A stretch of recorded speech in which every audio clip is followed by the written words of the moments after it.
Hey guys, welcome back to my channel. Do you want this AE like CC and Capcut? Don't turn around. I can help you. Keep taking out money. That minivan to my left, that yours? Yes. Just for clarity, you've been carjacked, right? Well, you're in the right place because today I'm going to show you exactly how to make this CC in Capcut. Make sure to watch the full video so you can make the CC look exactly like AE. Let's not waste any time and get started.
Now you can add CC to your edits without After Effects.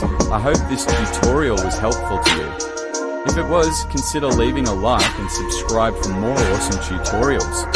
Thank you all for watching and I'll see you in the next video. Peace out.